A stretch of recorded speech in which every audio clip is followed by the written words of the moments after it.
Hello, I'm Louise Roe and this is the SheerLuxe Show. Today the show is all about careers from a modern take on power dressing with Lisa Marinelli, the 10 rules for success with a fierce female founder, an interview with a beauty industry powerhouse, and a fly-on-the-wall look at a disruptive business to see exactly what goes on behind the scenes.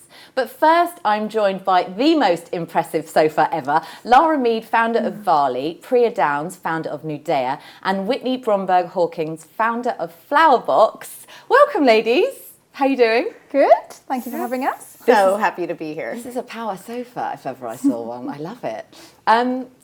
We are here to sort of talk about careers, advice for women, female founders like yourself. You've all been incredibly successful. And I feel like there are some myths behind what it takes to be a female founder or what the life of a female founder looks like. I love when people are like, "Oh, your work-life balance is you're gonna really be in charge of your own diary." I mean, there is no bigger lie ever told. You're basically a slave to your job when it's your own company because you never stop and you can't stop because you want to keep growing. Yeah, I agree with that. That was actually going to be my point too. I think there's this illusion that female founders potentially have it all, and I think that you can't have everything all at the same time, and I think there's a lot of sacrifices made to be a female founder. And I think sometimes there's also an illusion that it's a lot more glamorous than it is because people see this side of it where we're all sat having a nice chat on the sofa, and actually my day-to-day often isn't that glamorous. And there's nothing glamorous about it. I'm like humping boxes, building desks, still.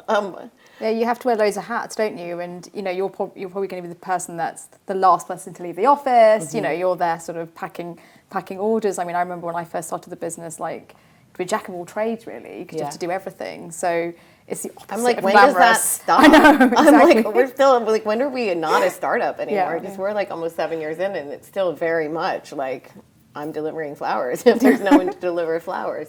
And I think also potentially people might think we're kind of supernatural as well, and that we don't have the same insecurities as everyone else, like self-esteem issues and inferior complexes.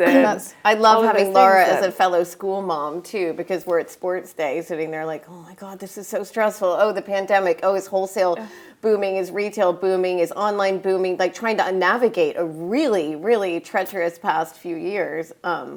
So I think, it's really stressful, and having female founders that are honest about, like Lara always is, this is really hard, or this is really working, or this isn't. It's really important. I was going to ask that. Do you think the narrative has opened up more? Because even shows like this conversation we're having right now, that didn't necessarily happen a few years ago because there was quite a sort of front and a face. That expressing that vulnerability and talking about the failures, do you feel like there is more of a sort of sisterhood amongst women in business now? I think it's great to see so much more voice and support for women in business. And there's this statistics about only 3% of women founded businesses get venture capital, but it's great to see that now the narrative is much more about supporting women and women supporting women. So I think even just in the 3 years since Nudea has been around, I've really seen a lot more voice and a lot more chat about women in business and support for women in business, both from the financing point of view, but also just, platforms and the voice around helping women. Yeah. See, I think we're helping each other. I think women are helping women, but I don't think the men and the system is necessarily helping women. So I think there's this whole let's all support each other, which is great. And I think it's vital to find your women that support you and that you support. But I don't feel like the system really supports women or female founders or financing for females. Yeah. My experience, I founded the business in the States and lived in LA for a number of years. And I found there was a real network in LA and in California for women, and I definitely felt more supported there Really? institutionally, I think, than potentially when we move back to London. Yeah. When, you know, we touched earlier on like getting grubby, like getting your hands dirty, literally lugging. There's so much more lugging in business. A lot of lugging. Right? A lot of lugging. But I remember my dad, who is an entrepreneur and definitely inspirational to me, and he was like, you've got to do every element of the business first. You have to understand even the bits you hate, like the accounting, whatever it is, in order to sort of be able to run that business. Do you still believe, do you believe in things like that? And do you still do all those little jobs that you think you thought you might not be doing anymore?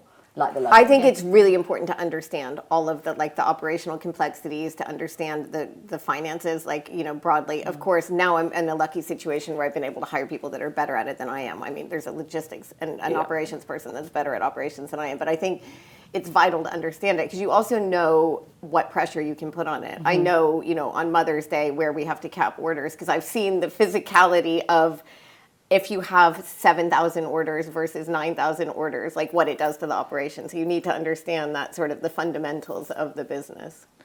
Yeah, God, that's interesting. You've got a huge weekend coming up. Well, it's crazy because there's no other business in the world that flexes as much as flowers on one day. So Valentine's Day, the peak is one day. It's not like a Christmas period, which is for, most people it's over, or a Mother's Day period. It's one day and you have one day to deliver and it's 20x, of volume at least. And so you will actually cap it. You'll say no more orders. We did on Valentine's Day, which killed me. I was going to say. Because it was all coming in the day before, and I'm like, oh no. But I knew also, because you have to understand the operation, I knew also that there's no one as angry as a Valentine who did not get their Valentine. There's no one in the world as angry as a man who sent his wife or girlfriend Valentine's flowers that did not, for some reason, get delivered. So I've seen that wrath, and there is no wrath greater. The doghouse. Right, thank you guys. Now on to a bit of style. Lisa Marinelli, a corporate lawyer and content creator, is here to share her tips for dressing to feel confident and powerful. When it comes to power dressing with confidence, few women do it quite as well as Lisa Marinelli. Lisa, you are a corporate lawyer. You've got an amazing Instagram presence. Thank you. And I mean, this whole idea of dressing kind of corporate and power dressing and feeling super confident, but in a modern way, there's not many other people doing that very well. Well, I'm hoping that changes, though. I mean, ideally, I would love to see it blow up because it's realistic, right? We all work, and taking pride in what you wear is so important. But these days, you can be more comfortable. You can be more fashion forward as well, right? Yeah, absolutely. It's not just about skirt suits and towering heels anymore, is it? Yeah, well, thankfully. So we're going to talk through, you've put together 5 different outfit combinations for, the most empowering ways to dress to the office. So let's get started. Oversized blazer with killer heels is your first look. Yes. And these are all looks, we should say, that you wear. Yeah. We're going to see on the screen some Instagram looks that you have created like this. What is it about an oversized blazer that works so well? I mean, preaching to the choir here. Yes, exactly. What is it that works so well? No, I mean, I love an oversized blazer because it just relaxes something that would otherwise be quite corporate and in something that I would normally have at a law firm, at old law firms. It usually is quite stuffy, but this is definitely a take on something that is a bit more classic. And also, you adhere to dress codes. So, I mean, if you have a dress code at work, this really, really helps make sure that you're within guidelines, so to speak. Because I guess the thing is, as you say, you can there's still certain dress codes that you have to adhere to, but is it just about playing with the shapes, playing with the form of an item that makes it feel more modern? Exactly. I mean, it's just taking something like a classic piece, but changing it up just so it personalizes it a little bit more. Great. Love that. How would you style this? We've got some jeans. Yes. So for me, I'd typically wear it with a pair of jeans because jeans, I think, are widely acceptable now here when we're doing corporate dressing or office dressing. So jeans, maybe typically without any sort of fraying or any sort of open. Yes, exactly. Something that's quite simple but has a fantastic shape and structure. That really kind of brings out the more casualness, I think, of your everyday life.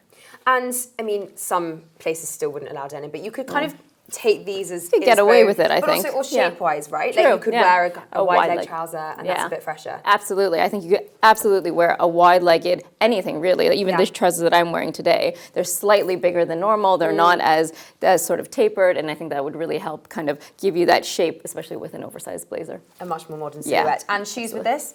I think a really solid pump would be fantastic. I would choose either a white for this one because I think it's a little bit stronger. And then also if you wanted to wear something else at night, you could also wear this exact same outfit after work and then just switch up the shoes for something a bit more glittery, more shimmery. Day to night, there we go. Exactly. Okay, speaking of shimmery, your second combination is metallics with a knit. My favorite. Tell me how this works for the office, this combo. I mean, we're going to show something quite, out there. I have these trousers, but they are quite out there for work, aren't they? Yes.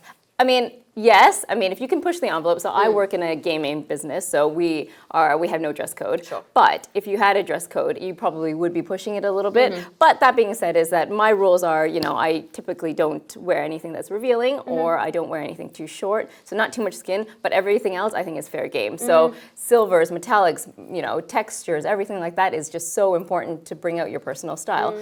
So I think. Let's have a look. Yes. These are fantastic, especially if you can get away with them at work, as in the color, silver. I know it's quite loud, but if you can get away with something, it's actually quite a neutral anyway. I agree with that, pairing it is quite easy for you in your wardrobe, very versatile. But I would definitely try to see if you can get away with them because they're just super cool. How would you style a pair of trousers like this? So for me, I would wear it with. So something like this would be kind of tone it down a little bit, not make it as loud. Yeah, this jumper is just really, really soft and it's slightly oversized, so it doesn't make it so it's too, it doesn't scream for attention with a pair of silver trousers. So absolutely an easy way to sort of dress it down, but make it a bit more office appropriate. And footwear with silver trousers? Oh, that one's tricky, I'd say. I'd probably do something a little bit more toned down, so something probably black for me, or even a neutral color, but definitely a little bit more toned down. So just to make that sort of balance between having something really metallic and really loud normally, with something a little bit less.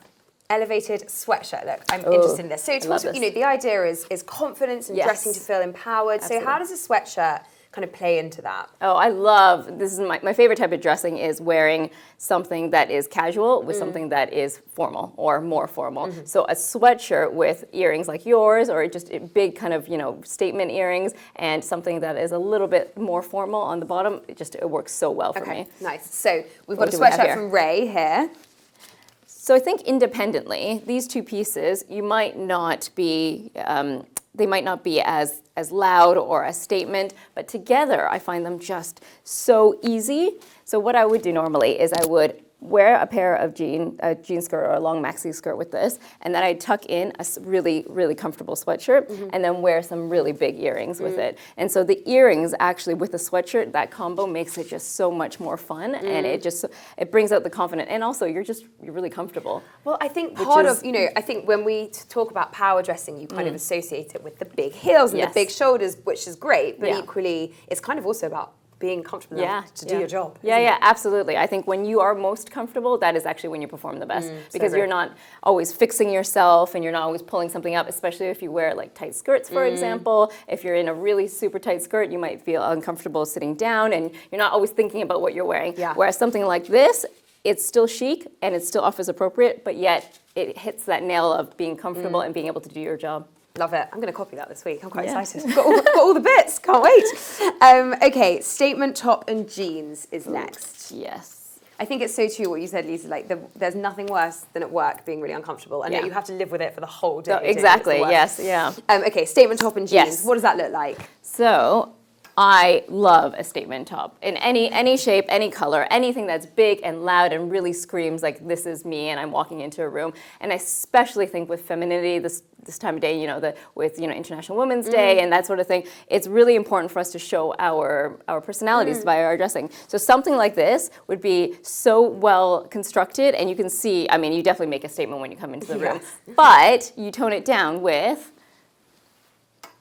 pair of jeans. Love that. So then you end up not having again, the same thing. It's the same sort of principle that you don't end up kind of taking over the outfit and the outfit doesn't wear you, and you kind of wear it a bit more in your own personality. So, and once again, presumably you keep the earrings toned down, maybe Yeah. you wear a pair of flats or Exactly, something, right? yeah. So something just a little bit more that shines the light on this amazing top, but doesn't take away from you when you walk into a room.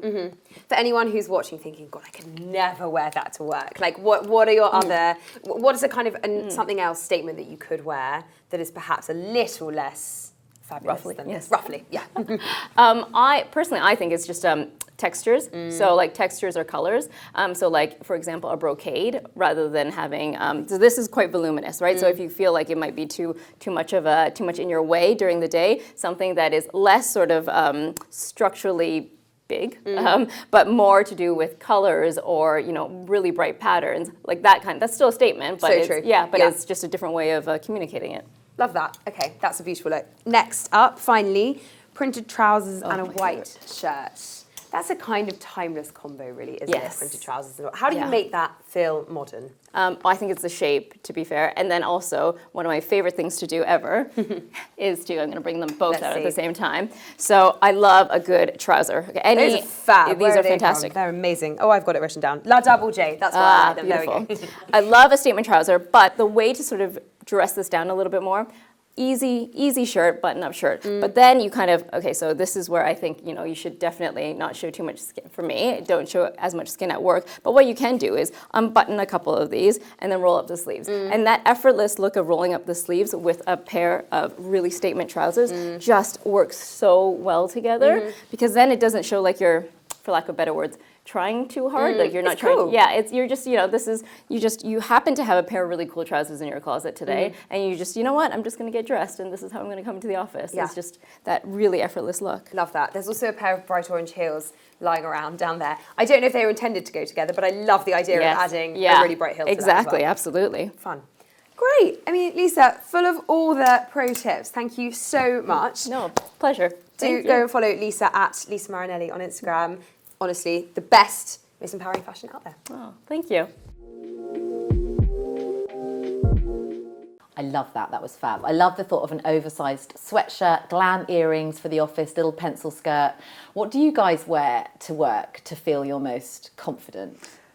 Well, I like to be comfortable because if I'm uncomfortable, then I just can't function and it irritates me all day. So I'll normally wear often a pair of nice sweatpants, but then I'll put a nice blazer over the top and style it out with some jewellery and so I look smart but underneath it all comfortable. You are my style icon. Oh, thank you. We're friends at IRL and when we met properly, you were just like the most, you are flawless, but you've got your own vibe. And also I suppose it is quite important because not only are you like the face of the company, but you are physically the face because you're in loads of the social media for Varley and you sell the most stuff. Yeah. So pressure, no pressure. Yeah. But do you put looks together in advance?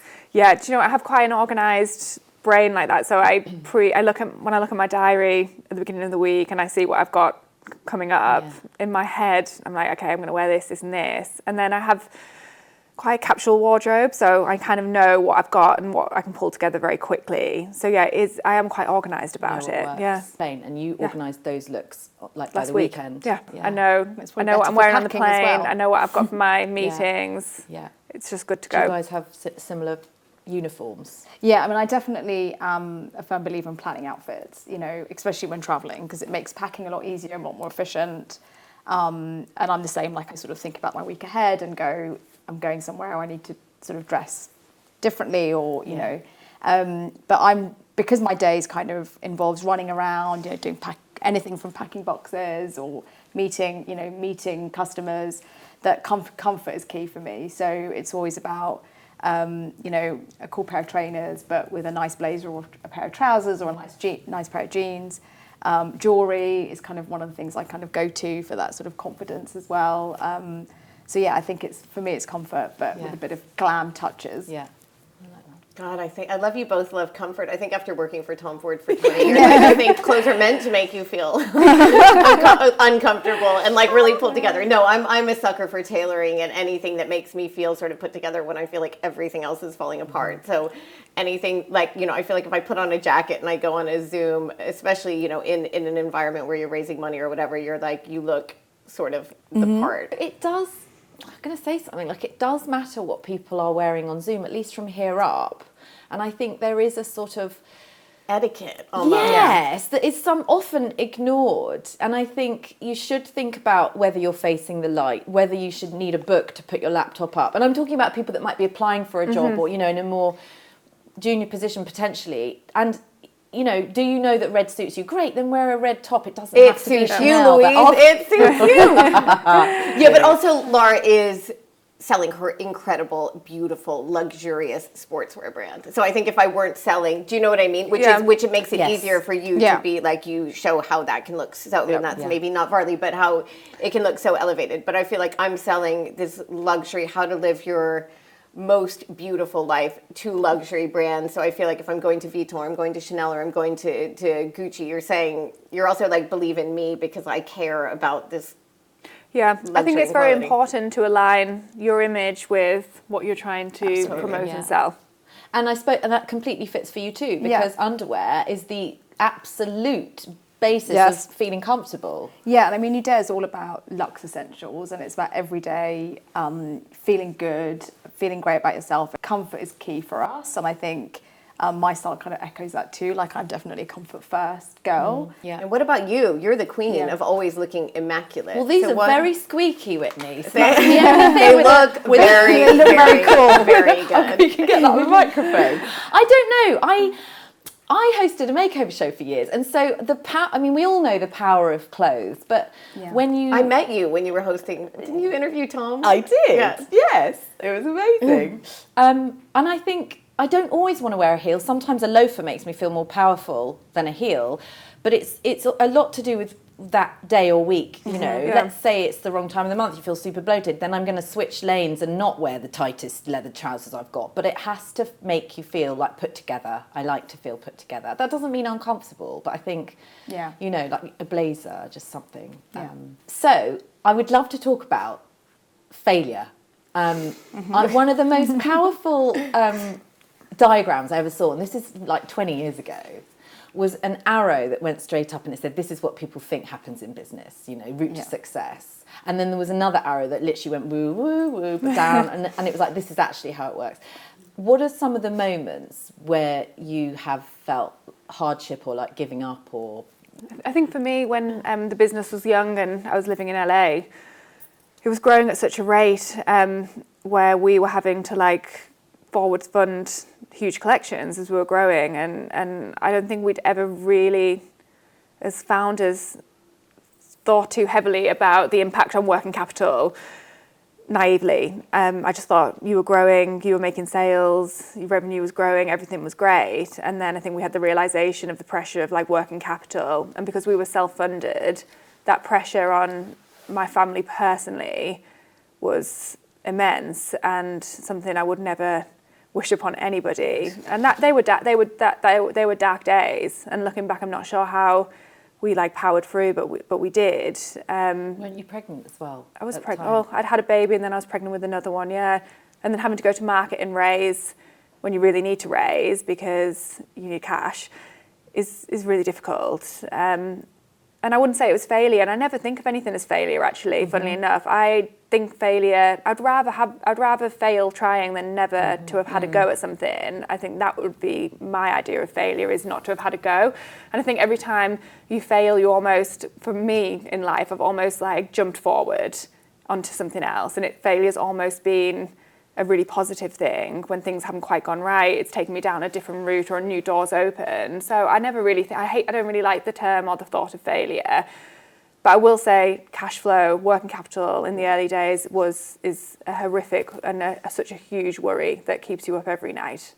That's good. We're just going through that, so I think we should talk offline. But I would echo that. I think you know, we as a brand, obviously, it's quite cash flow intensive because, you know, buying bras and knickers, we have high minimums, so stock is a massive burden on the business. And so, you know, we're certainly, especially now at the moment, like I launched a business right into COVID, it was chaos.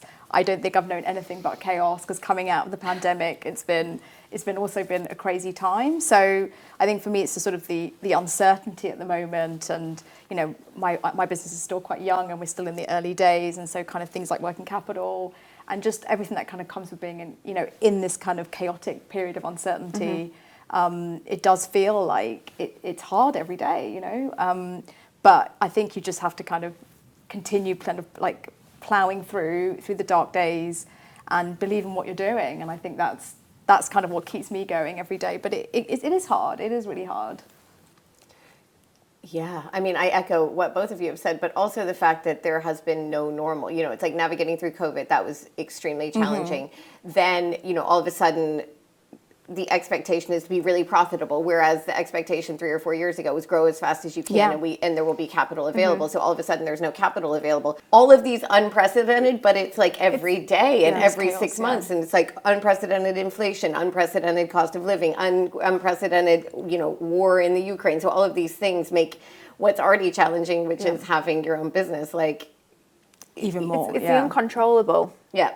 That keeps you up. It's the things that you can't control, and you can plan and you can hedge yourself. And how do you write that out then? Do you go for a long walk? Do you remind yourself why you're doing it? Do you drink wine? Like, because that, like you say, it's going to keep coming. I think you just have to kind of have that self-belief, and it's hard, right? Because especially through these uncertain times, and being an entrepreneur and having your own business, you're always surrounded by skepticism from everyone. And you have to kind of find a way to manage that, you know, whether it's like, as you say, like deep breathing or taking long walks or finding a way to sort of get, you know, sort of align yourself with your vision again and go, right, this is what I'm focused on, this is what I believe in, and keep going. And I think you have to go back to that. And particularly in these difficult times, it's important to keep focused on why you're doing what you're doing, because it is difficult, and it's difficult as it is without all this uncertainty in the world. So, it's that sort of belief in what you're doing. But then isn't there like a particular kind of nutter who's an entrepreneur and just gets a kick out of the adrenaline? Like, you could all have different jobs. You could all have jobs where you work for someone else, but you chose this path. I think we are. I'd be lying if I said that I wasn't addicted to the adrenaline. I also think I'm very lucky that I surround myself with people who think a similar way and are in similar situations, like I have you in my life. So when, you know, it's nice when you have friends that understand. Totally. And, you know, I've got Whitney at school gates, and you can have a conversation, you can have a bit of a moan, and it all seems a little bit better. Next up is another very impressive woman. Charlotte Collins interviewed Terry de Gunzberg about her iconic makeup brand By Terry to chat trials and tribulations, favourite products, and working with Yves Saint Laurent himself. Take a look.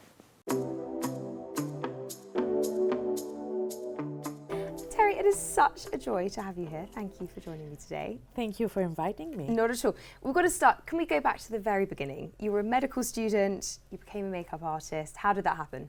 You know, I come from a very scientific family, and I thought that was my obvious journey, and very quickly discovered that it's not for me. So I decided to go for 4 weeks to have makeup and you know, beauty course with Carita's sister, and by chance Maria Carita sent me to do the makeup for a photo shoot for Vogue. Wow. I didn't even know how to do it, so I did something very simple but perfect.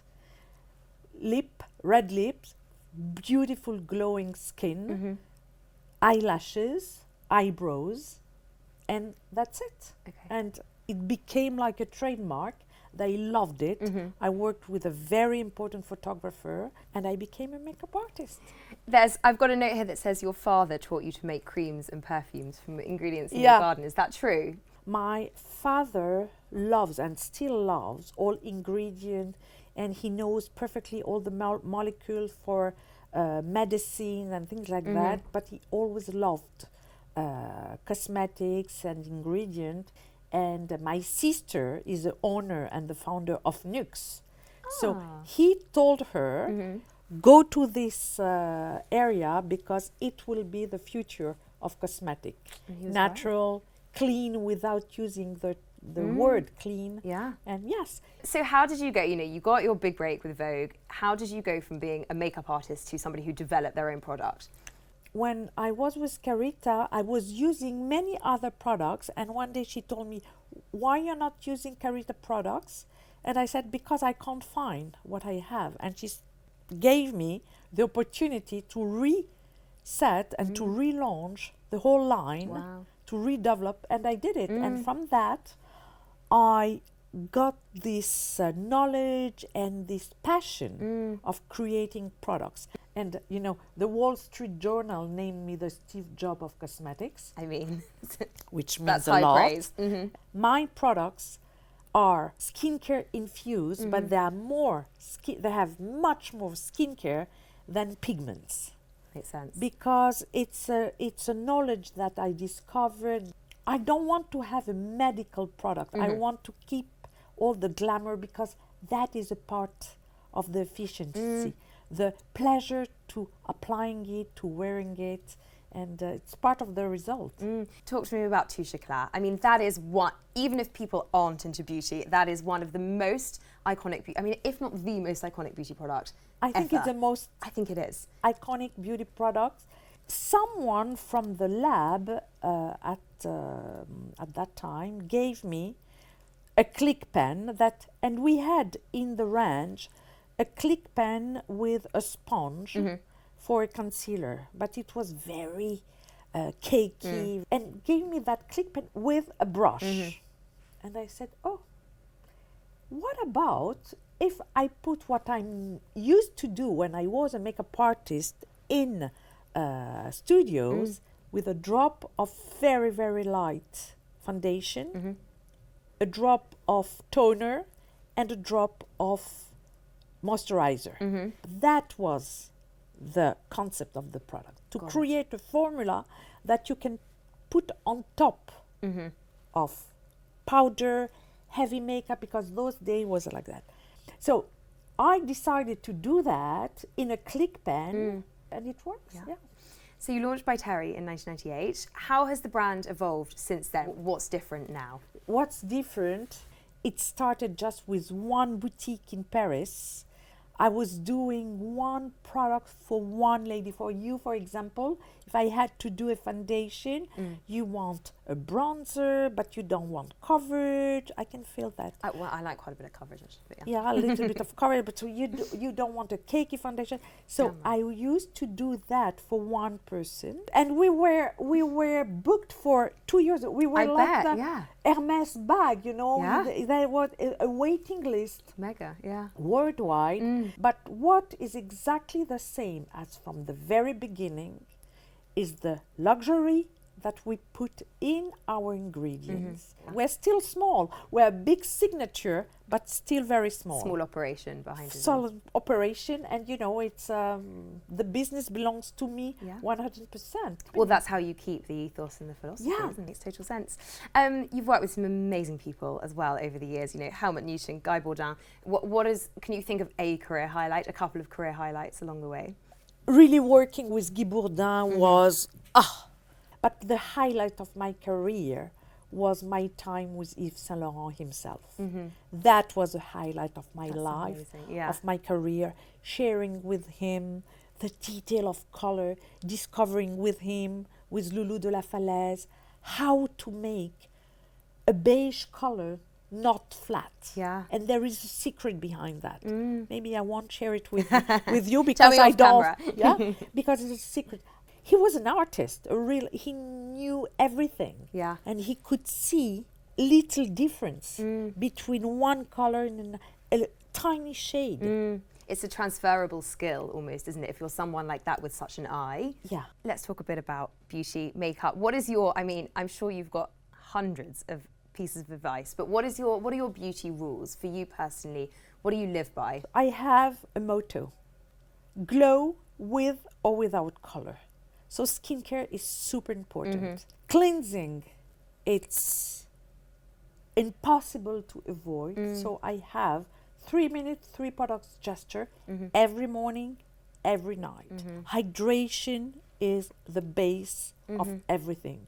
I use every day my also hyaluronic Hydra concealer, not as even foundation. I'm not crazy about foundation, I have to confess. And as my trademark, lashes, eyebrows, lips could be neutral or could be very red. And I have also a secret. I'm using on top my hyaluronic hydra powder in rose color or in apricot. Okay, I have to tell you, that is a SheerLuxe team favourite. We've got a lot of girls who swear by that setting powder and just say it's a great the best. setting powder because it's like, you know why? Because it's like you have a dry formula moisturizer. You've got some of your products here with you. Shall we talk through some of your favourites? You've given a shout out to a few, but whip them out. The hyaluronic hydra concealer with a brush. Okay, naturally. It's the XXL version of Touche Éclat because it's 87% of skincare. That's crazy. It's like an eye contour. Yeah. Super correcting, but also super light. You get a lot for one pump as well, don't you? Yeah. Of course, I can't live without my baume de rose all day long and on my cuticles. Oh, that's clever. Okay. I have my mini to go powder during the day when I need to show that I had 10-minute nap, which I don't have. You see the difference? Yes, that's amazing. What else do I have? My mascara. It's a terribly gross booster mascara. It's a serum. I mean, it's a good roster of products. Can you reveal anything that you're working on, something you're excited about? I can tell you that I am coming this summer with a very Yves Saint Laurent testimony of bright colors, bronze and blue. We are coming in fall with a completely revamp of this hyaluronic hydra powder, compact and loose. Okay, there you go. You Something heard it here doesn't first. exist. I didn't even know it could be possible to do it. But you've done it. Yeah. Amazing. Terry, thank you so much. It was such a pleasure to talk to you. Merci, Charlotte. Thank you, everyone. Thank you. Wow, what a woman. And I can't believe her sister founded Nux. Yeah, Nux. Isn't that amazing? Yeah, it's amazing. When people from the same family smash it in that way. We have two different businesses. Do you love her makeup? I do. She's like legendary, isn't she? Sort of the precursor to all those like Charlotte Tilbury's, et cetera. She was sort of one of the first that was an icon in herself. Do you guys have a mentor or a mentee? I do. I'm quite fortunate in that for the last 13 years, my personal mentor has actually been my father-in-law. He founded an advertising agency and he's obviously been with me every step of the way from the moment we said we were going to found Varley and this was the plan and I was going to leave my job. That's great. And you have that relationship with him separate to your husband. Yeah. That's really cool. Yeah. And he's a huge advocate for women and I think one of the things I was most taken away when I first met him, like 13 years ago, and Ben took me to meet him at his office, was how many female chiefs he had in his agency. And I think he was like ahead of his time in that respect. I'm a sole founder, so I think sometimes it can get quite lonely if you don't have other people around you who can champion you and support you. And very early on when I founded the business, I I made sure I sort of had a good group of advisors on various topics. So, I'm not a marketer, so a marketing guru and somebody who could help me with, on the financial side. And I think it's important that they personally believe in what you're doing too, because you need that champion to sort of know what's right for you and also what's right for the business. And I definitely couldn't do it without them. Every time I sort of come across something difficult, even if it's nothing to do with their area of expertise, it's just good to be able to pick up the phone and be like, what do you think? Especially not having sort of another founder or a partner that I can sort of talk to. I feel like surrounding yourself with mentees is really important. I'm lucky. I have a lot of mentors. Chrissy Rucker, who owns a white company, has been sort of like, because she's just to me an example of like motherhood, of being kind and calm and running an empire, but like without any sort of pretense.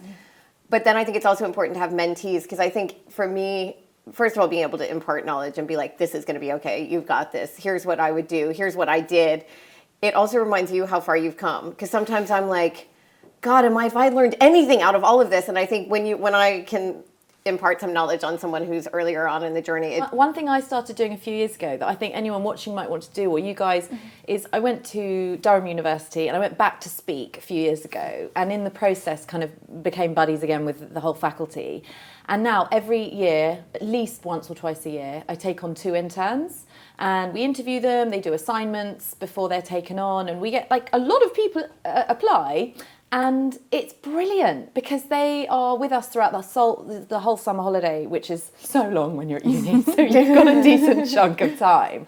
And they absolutely love it, and then you're able to help with advice. It's a nice idea. I'd like to do that. Tip. Yeah, so much good advice to soak in there. Next up, Becky Fatemi, a director, founder and CEO, talks us through her 10 rules for success, which have made her the top of her game in luxury property. My name is Becky Fatemi and I am a serial entrepreneur. I am currently the founder of Rockstone Properties, which was set up 13 years ago this year. Shadow to Shine, which is a charity that empowers young adults and aligns them with mentors. And I am about to launch an app called Black Book by Roxia. So I am now in the tech world. My top 10 tips for success are: 1, always be on time. I was told by a client that being on time is actually being late, so be early. My second tip for success is take 72 hours to react to anything which unsettles you. This allows you to reply with a measured response that is usually less emotive after it's had 72 hours to marinate. My top tip number 3 is always research. If you're meeting someone, you've got a client pitch, an interview, research in great detail. The more you know, the more you're able to close and the more you save time. Tip number 4 on the secrets of success is always pitch with confidence. Try and practice in front of the mirror, literally pitch in front of the mirror, and that should give you the confidence. And don't worry about what people are thinking, just focus. And if you prepped well enough, then you'll be able to pitch even better with confidence. Top tip number 5 for success is never let insecurity get the best of you. We have these voices in our head which are actually put there, and their sole purpose is to make you feel insecure. If you are feeling insecure, go and do your research again, prepare and breathe. Breathe with confidence, and then you will pitch with confidence. Top tip number 6 for success. As being an entrepreneur, we are entrepreneurs because in the majority of situations we are crazy. Please remember your team can never work as quickly as you. They are there to support you. And with support, they need measured, concise direction. So whilst you're moving at the speed of light, take a moment, have regular meetings just to touch base with your team and slow things down for them, especially in order to support you in their best capacity. Top tip number 7 for success, which really should be one of the top 3, I think, is make sure the mental health of you, most importantly at the top of the food chain, is in order, as in meditation, walks in nature, try and go to the gym, breathe. I download Calm or Headspace, but then also make sure that your team are leading by your example. So ensure that their mental health is worked on by team group, fun days out, meetings, and just a general, how are you? Are you okay? Let's go for a coffee. It means the world to someone who might be going through something when you're not aware. Dress with confidence. And when I mean dress with confidence, that doesn't have to come with an extreme price tag. You know what shoes you're comfortable in. You know the shirt that you're not going to sweat as much in, and don't go into any pitch or any meeting with anything that's overcomplicated. Obviously not in your tracksuit if you can help it, but just dress accordingly to what you feel most confident with. Top tip number 9 for success is the probably holy grail. Always remember that it's always going to be okay. In your darkest days, which are always the darkest days because you come through them and you look back and realize they're the dark to the light, but always remember that it's going to be okay. And it's always okay if you are relying on people and actually being vocal when the things are happening which are not okay. Look for support. It's actually a real sign of strength if you are vocalizing and letting people know that you're not okay. Last but not least, number 10 on the secrets of success is there's this little thing in your tummy or in your soul that continually tells you, no, don't do it, and that would be your gut talking. Gut health physically is super important, so do not ignore what your gut instinct is telling you. If there are red flags and you're feeling uneasy around a person, around a client, around a situation, it's actually brilliant to say no. Saying no should be actually something that you use much more than yes. In my 30-year career, these have been my top 10 secrets of my success. I hope that they empower you and they help you find your top tips to then pass on to the next generation. Let's ensure that we do pass on our secrets so then they no longer become secrets of our success. Thank you so much, Becky. That was amazing advice. I wholeheartedly agree with listening to your gut. In fact, I watched that whole thing twice.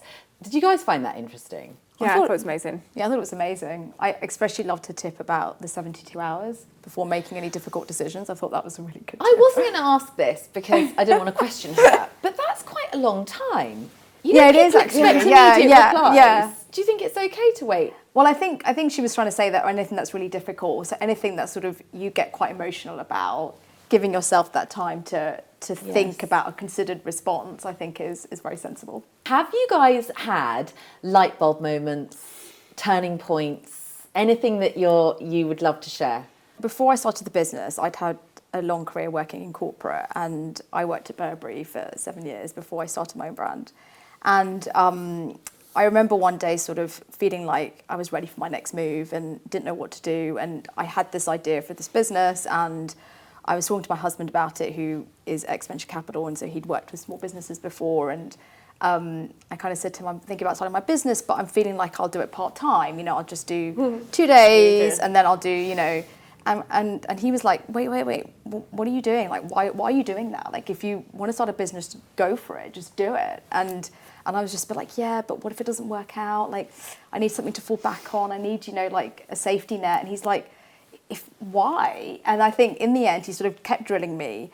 And it came out that I was just a slave to my CV. You know, it was like, because I don't want to have a gap on my CV. And he was like, that's it. That's the reason why. I guess didn't realise it, but I was just a slave to my CV. And I was just so worried about, you know, what it would look like to the outside world, which is crazy. When I look back on it, I'm like, what was I thinking?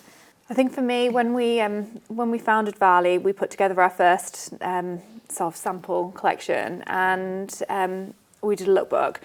And I emailed out the lookbook blindly to anyone I thought might be interested or who wholesaled activewear and leisurewear at the time.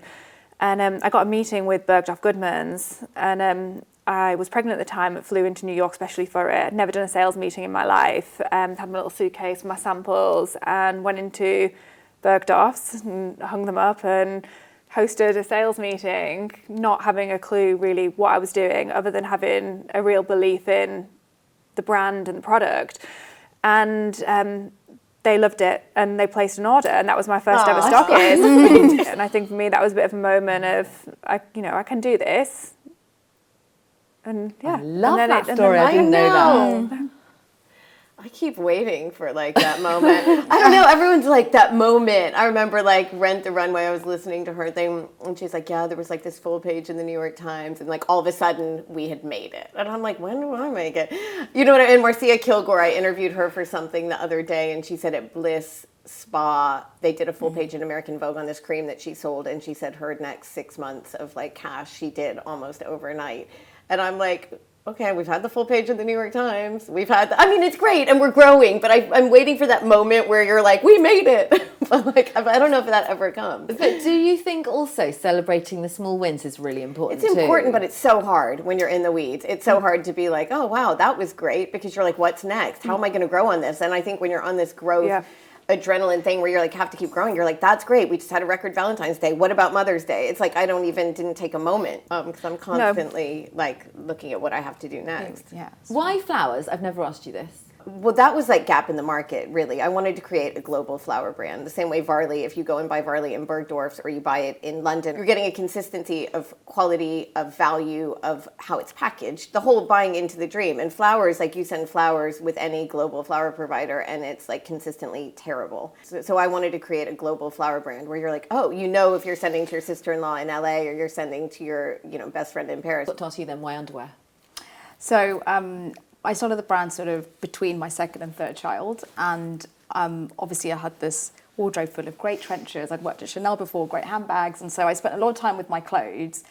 And I just had my baby. I'd lost my baby weight, and I looked at my underwear my drawer and I was like, this is really sorry. Like, I spent all this time thinking about what I wear on the outside, but nothing about what I wear underneath my clothes. That's actually kind of when I thought I needed to create something that was just different, more modern, and just, I guess, an easy way to get fitted as well, because we developed this fit tape so you can measure yourself at home. Oh, cool. So yeah, and so for me it was like, why is nobody giving any thought to what you put on under your clothes? Because it makes such a difference to how you look, how you feel, and that's how it really all started. And so, also how the clothes you wear look, because exactly, the shape of it. Yeah. So what about you? I founded a brand called Charlotte England just over a year ago, and my background is fashion, same as you, but more on the sort of journalist side. But I just love interiors, and we renovated 2 houses in quick succession, and I got the bug. Essentially, I design rattan furniture and accessories and tabletop, and I love it so much. But I think the key is that it's made by small communities of artisans. That's why I'm doing it, because otherwise I think I could go and make something that everyone else makes, and yes, big quantities, maybe it's cheaper, but to me there's a bigger risk in what I'm doing. But that's the sort of charm of it for me, and it's all kind of nostalgic. It's a little bit inspired by my great granny, who was a bit glam and lived in Buenos Aires and used to apparently throw these parties, and I grew up around a lot of her stuff, so that sort of instilled the idea of it to me. It's so beautifully curated too, and so like every single piece is beautiful and sort of through your lens, which is so great. It's like automatically filtered. Well, we worked with FLOWERBX because I had a pop-up recently, and we had your beautiful dried flowers in the window. And I have to ask Lara quickly about why Varley, why a movement brand? It was started as quite a selfish endeavour, as I think these things kind of often do. There was a desire to create a brand, but I was hugely active growing up. I grew up in a very sporty family. My dad was a professional footballer. I was a runner, and I lived in activewear, but also had a huge passion for fashion. And there wasn't that much on the market when we started Varley, and it wasn't really how people even dressed either. So I can't even say that I saw a gap in the market. It wasn't that clever. Made the gap in the market. It's just obviously grown into so much more. Next up, if like me, you've always been curious about what the day of a female founder and her business outside of SheerLuxe looks like, this is the content for you. Last week, Whitney opened the doors to FLOWERBX to our cameras. From team meetings to location recce's to social shoots, here's what happened in her day in the life. I dare you to say that's not beautiful. In any environment, it's just the simplicity of it is so pretty.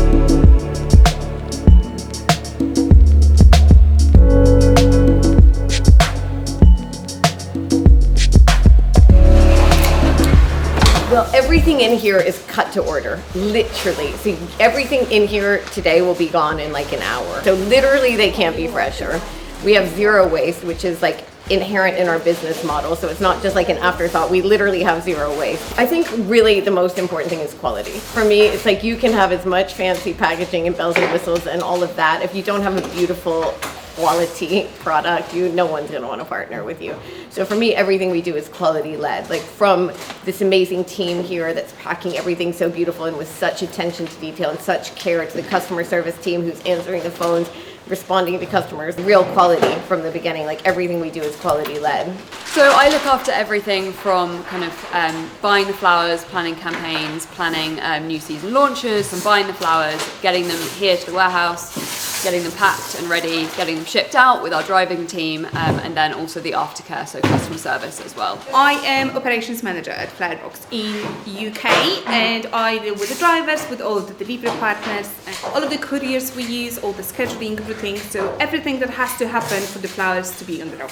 A lot of brands would come and say, oh, can you do this, send out with us? Is there any way we can sort of make the flower team more personalized by using our ribbon or by sort of white labeling the product? And that sort of evolved into a full white label service. Dior, for example, always sends their flowers with the beautiful Dior ribbon, and it's always pink roses. Chanel, we do a lot of gifting with them. It's always a Chanel ribbon, white flowers. And it's a way, I think, for the brands to have a really personalized offering. So it's not just pink roses, it's pink roses that feel very on brand. So do procurement and retail operations. Yeah, a few thousand stems just during 1 week. So It's high intensity, and you're at the mercy of the weather. So when it's ready. So it's a quick turnaround for that. I'm doing a mixed bouquet from the roses. It's for a send out Kilian Paris. So the Kilian has their own list of the customers who they want to send the flowers. We are packing flowers in their paper, which they sent us. Little cute bouquet. It's going to the gift bag. That's the special way how we are doing the ribbon. Because I think of my fashion background, we quite organically grew to 50% of our business pre-COVID was B2B, and that's hotel contracts, restaurant contracts, and obviously fashion brands and events. Hi, my name is Kasia and I'm warehouse manager in FLOWERBX. I work in FLOWERBX the last 6 years. The company was quite young, like 1 year when I started here. How has it changed in the time that you've been here? Oh, actually everything was changed. I started work here for the production, so I was the one actually in the warehouse. When I started, there was like 10 orders daily. At the moment, we have Valentine's Day, Mother's Day. We're preparing like 3,000-4,000 orders. So yeah, we're growing a lot. There is no harder retail product than flowers. They don't have a shelf life. You have a countdown clock from the minute they leave the field. Every day they spend in transit, every hour they spend in the warehouse is an hour less for our customers. So I started FLOWERBX after working for Tom Ford for almost 20 years. It really came out of a solution of something that was missing in my life. As a working mom then, I was buying everything in my life online. I mean, I was working all the time. So I was buying my clothes online, my beauty online, my farm fresh organic groceries online. But if I wanted to buy flowers, I didn't want to go to a florist and buy a bouquet for a dinner party because I find that naff. I wanted just 10 hydrangea on a side table or 20 peonies on the kitchen table. So I found myself going to the Covent Garden Flower Market. How come I can't just, order those flowers online? The same way there's a brand of, you go to Gucci, for example, in London, in Shanghai, in Tokyo, in Los Angeles, and you have a consistency of product, you have a consistency of quality, same ribbon, the same gift wrap, you have this consistency of brand. And with flowers, there was no international player that had a consistent product and controlled the end-to-end process. So I wanted to create like the first global flower brand, which I have to say we've done, which I'm like, wow, we've really done that. Oh, look, there's our van. Oh. I still squeal every time I see it. I do, I feel, or I see like when I see FLOWERBX in the wild, I'm like, oh my God. We did the facade of Annabelle's for the Chelsea Flower Show, and it went totally viral. It wasn't just here's a floral installation, it was like here's a floral installation by FLOWERBX. And the fact that we were tagged in everything just organically, that was a moment where I felt like all people are like, oh my gosh, you're FLOWERBX. It's endlessly, constantly challenging. So like being agile and just trying to, which, the team, I'm so lucky with the team that I have, but it's like, okay, we're going to do a 180 and change direction again, because that's what you have to do to stay alive right now. I'm Pav, and I am the Director of Product at FLOWERBX, which basically means I look after the site. I make sure our customers are having a really great online experience and can browse the site, check out from the site, and hopefully come back to the site. I'm Jess. I look after the website and products and merchandising at FLOWERBX. My name's Paul. I'm the head of growth at FLOWERBX, and I look after all of our paid marketing activities for the business. I'm Anu Tucker. I'm Chief Customer Officer at FLOWERBX, and that means I work on everything related to growing our business, growing our brand, and helping get more people aware of and interested in FLOWERBX. So my name's Amber and I'm creative lead at FLOWERBX, and I work literally all areas of the business, from social and doing stuff on the website. Flowers are emotion. That is it. Flowers are, I love you, I'm sorry, I miss you. So for me, like the imagery, it has got to capture that emotion. And it's really hard to say how you feel when someone knocks on your door with a bunch of flowers. It's harder than you can actually imagine to tell that story without like a cheesy person being like, for me, which is like what most florists rely on. So Amber is amazing as our head of creative at capturing like that, how they make you feel, how they smell, the emotional feeling of unwrapping the flowers. Spoken about it quite a lot, how different events during the year, for example, like for Valentine's Day, we really wanted to focus on like e-com shops because that just works for Valentine's Day, whereas like Mother's Day, it's really great to have like in situ shots so you can imagine like what it's going to look like in your house. Obviously, the tie between fashion and florals is something that's very very close to my heart. But it's also so amazing, I think, how fashion brands tell stories through flowers. I'm sure you guys have all seen the Loewe anthurium that are everywhere, and we've seen such an increase in our sales of anthurium, so it's something we're really pushing. So we just mocked up some references. Roses with that cute Amelia Wickstead dress, which exactly. is great. And then we've got these are Amelia Wickstead wedding dresses with our flowers, which look beautiful. So great. So this is a campaign that we're planning on doing, I think, post peonies. Peonies have their moment, and I think Jess can talk you through our plans for peony season. Peonies have or center stage for most of the spring, early summer, and then we'll move into sort of the fashion story for late summer. They contributed to around 40% of the total sales, so they really flew off the shelves. They were new to FLOWERBX, and we're definitely going to keep them in the range. They did incredibly well. They're really limited edition. They kind of fly off as soon as we put them online, which is super exciting. We've obviously got quite a few pink hues here. Do we want to think about whether we want flat colours or should we do more round textures and stuff to really showcase? We definitely need to shoot more video content. We've got some really beautiful imagery, like you can see here. Then we can have a look which ones we want to use on the website. Now, whether that is just the peony opening or some in situ videos. Yeah. I was noticing a lot of our prior imagery uses the Windsor vase. So Royal Windsor is always the winner, Yeah. but we started to see growth in our Mayfair set. Yeah. Got the example there. These are still quite earlier in the season, so they look small, but the Mayfair's a super lovely gift set. So this started to grow last year. It will be much fuller when they're actually in season. Yeah. I know they look so sad. I know they look really sad. Peony candle and the room spray to pair with it. Oh my god, that is just... Keeps the magic of peony season going a bit longer. Oh my god, how many of those sold yesterday? We sold so many. We launched these yesterday, and Matilda launched them on her site too. You guys, we sold so many. And today we've already sold like a dozen, and it's not even lunchtime. It's amazing. I know, it's so cute. And we have 2 colors, and I think people are going to go nuts for it. Well, our customers, they believe us, and they believe us as sort of tastemakers, and we're not going to do something if it's not beautiful. And trying to bring the experience of what they're actually going to receive. Like we were talking so much there about the difference in when they are fully open versus the sort of wrap shots, and the candle in this shot as well, which we've got here. Like peonies feel like a real FLOWERBX Absolutely, moment. yeah. And I think because it doesn't really coincide with a gifting period as such, those testimonials to actually talk about how much people love them and just how much variety we have. Imagery is part of everything that we do, from our advertising to our email content to our website to our social, and our team really collaborates on every part of that.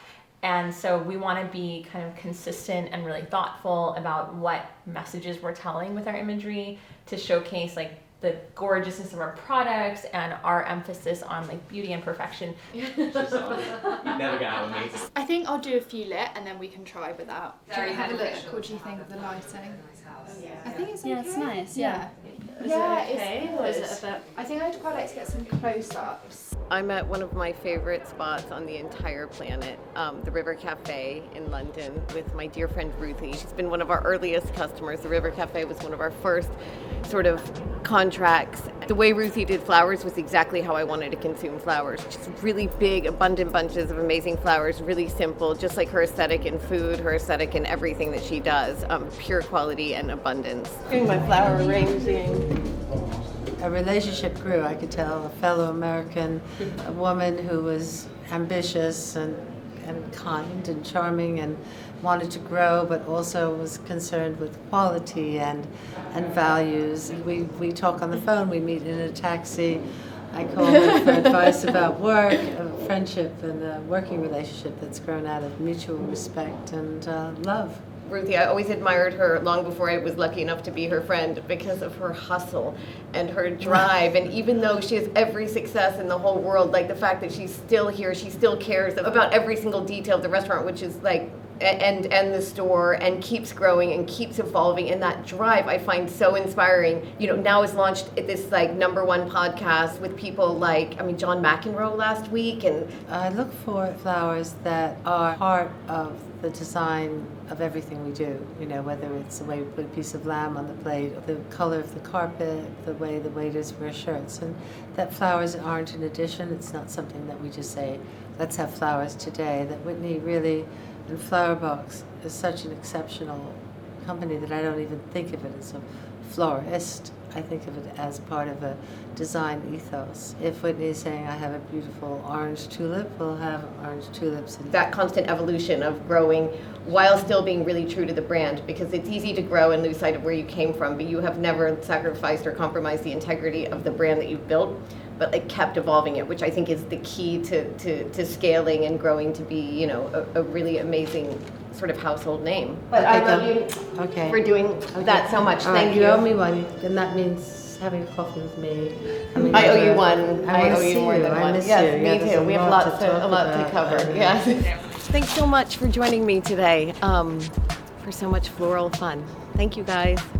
I love that. What was it like having the SL cameras with you all day? Oh my gosh, I've said no to so many people about filming in our warehouse because it's literally a warehouse. But when SheerLuxe asks, you say yes, right? And it was so much fun. It was like having an extended team. Like Charlotte is adorable. I could spend all day. I wish she would come work at FLOWERBX. And we had so much fun. The team loved it. Oh, so good. So that's it for today. Thank you so much to Whitney, Lara, Priya, Becky and Terry. Next week we're celebrating the winners of the SheerLuxe Beauty Awards with a dedicated show. There's a skincare Q&A with Michaela Boulder, a foolproof day makeup look with Ashley Days, a skincare routine with Rafika, luminous beauty tips with Adiola, and hairstyling inspo with Holly Carr. Whew. Plus, Lisa Potter-Dixon will be here in the hot seat with some very special guests. In the meantime, we would love it if you guys could comment below, give us a thumbs up, and of course, subscribe if you haven't yet. Have a lovely day. Bye.